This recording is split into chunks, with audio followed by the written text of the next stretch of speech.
5, 4, 3, 2, 1, 0.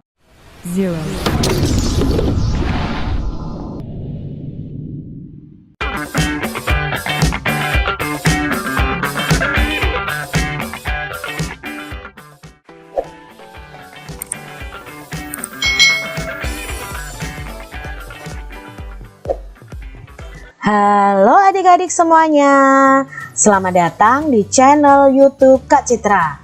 Hari ini kita akan belajar bersama-sama untuk mata pelajaran tematik tema 2 persatuan dalam perbedaan untuk adik-adik yang duduk di kelas 6. Kita belajar di subtema 3 bersatu kita teguh, pembelajaran yang kedua. Mari adik-adik kita belajar dengan penuh semangat. Pernahkah adik-adik mendengar pepatah bersatu kita teguh, bercerai kita runtuh? Apa ya makna pepatah tersebut bagi bangsa Indonesia? Ayo kita diskusikan bersama-sama. Jadi adik-adik, ada pepatah bahwa bersatu kita teguh, bercerai kita runtuh. Makna dari pepatah ini adalah ketika kita bersatu, jika menghadapi cobaan apapun, terpaan apapun, kita akan tetap teguh adik-adik. Tetapi kalau tidak ada kerukunan, tidak ada kebersatuan, malah terjadi ini ya, bercerai ya. Bercerai itu maksudnya tidak ada persatuan, tidak ada kerukunan, otomatis kita akan runtuh. Begitu juga dengan bangsa Indonesia. Kalau ada kebersatuan, maka bangsa Indonesia akan teguh. Tapi kalau tidak ada kebersatuan, maka bangsa Indonesia akan runtuh. Menjaga persatuan dan kesatuan bangsa merupakan kewajiban seluruh rakyat Indonesia. Karena negara kita itu terdiri atas berbagai suku, agama, dan ras.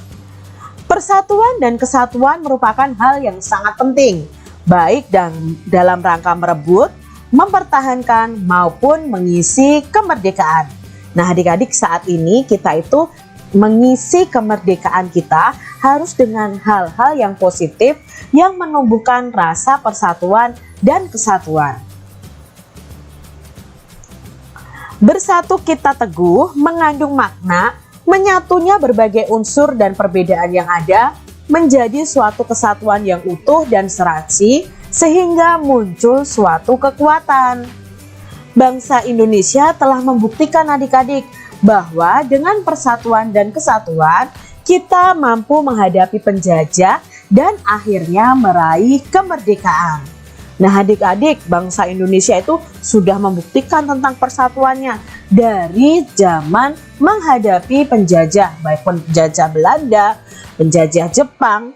Tetap bangsa Indonesia itu bersatu hingga akhirnya meraih kemerdekaan. Apa makna bersatu kita teguh seperti yang dikatakan Edo tadi? Ya maknanya walaupun berbeda, kita harus bersatu ya. Bersatu dalam satu kesatuan. Jadi kita akan teguh. Lalu mengapa persatuan dan kesatuan itu sangat penting bagi bangsa Indonesia?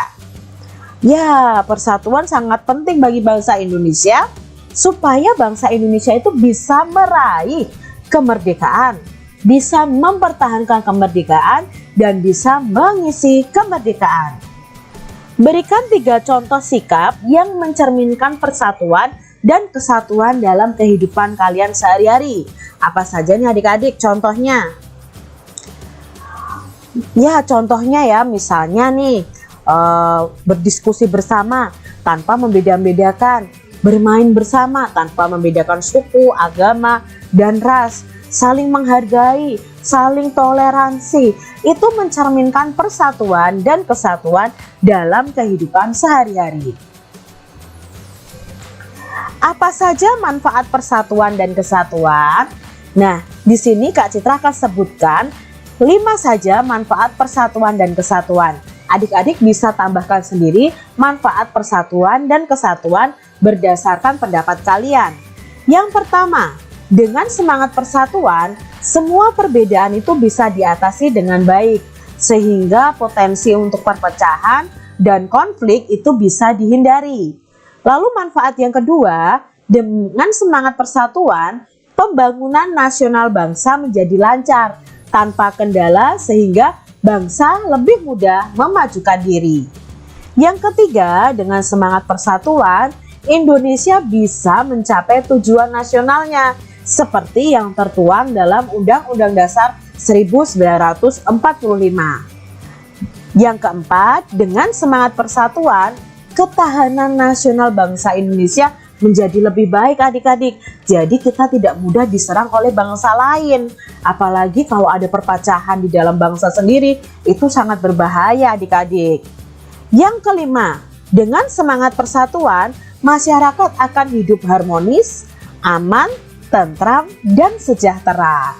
Wah, manfaatnya sangat banyak ya adik-adik ya, tentang hidup dalam persatuan dan kesatuan. Keutuhan Negara Kesatuan Republik Indonesia atau NKRI harus tetap kita pertahankan. Hal ini sesuai dengan amanat Undang-Undang Dasar 1945 dan Pancasila. Zaman boleh berganti adik-adik, pemerintahan juga boleh berubah. Namun persatuan dan kesatuan bangsa harus tetap terjaga utuh. Di sini ada salah satu tari yang membutuhkan kerjasama, adanya kebersatuan dalam tari indang ini. Nah, pada pembelajaran sebelumnya kita sudah belajar tentang tari indang. Kita akan belajar pola lantai tari indang. Pola lantai tari indang adalah horizontal atau lurus. Penari berbaris membentuk garis lurus ke samping. Tari indang itu berasal dari daerah Minangkabau, Sumatera Barat. Tari indang berasal dari kata indang atau disebut juga badindin. Tari indang menyerupai tari saman yang berasal dari Aceh. Nah, ini adalah informasi tentang tari indang. Sekarang kita akan belajar menerapkan pola lantai dari tari indang yang berasal dari Sumatera Barat tadi. Nah, pada pembelajaran sebelumnya, Kak Citra sudah menjelaskan ya tentang pola lantai dari tari indang dan bagaimana gerakannya ya. Ini gerakan yang pertama. Lalu ini gerakan yang kedua.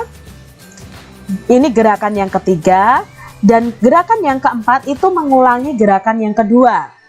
Nanti adik-adik bisa melihat penjelasan Kak Citra di pembelajaran sebelumnya. Gerakan kelima itu mengulangi gerakan nomor 2. Lalu ini gerakan ke-6, gerakan ke-7, gerakan ke-8 dan ke-9 itu mengulangi gerakan nomor 6 dan nomor 7. Nah, ini gerakan nomor ke-10 dan ke-11. Adik-adik bisa praktekkan cara menari tari indang. Kalian bisa mencari video tentang tari indang dan bisa kalian latih bersama dengan teman-teman kalian. Demikian tadi adik-adik pembahasan kita di mata pelajaran tematik tema 2 subtema 3 pembelajaran yang kedua. Semoga video pembelajaran ini bermanfaat ya untuk adik-adik semuanya. Terima kasih sudah belajar bersama Kak Citra dan sampai jumpa lagi di video pembelajaran selanjutnya. Tuhan memberkati. Jangan lupa tekan tombol subscribe, lalu tekan loncengnya, tekan juga tombol like, lalu share ke media sosial kalian. Jangan lupa untuk ikuti media sosial Kak Citra. Terima kasih.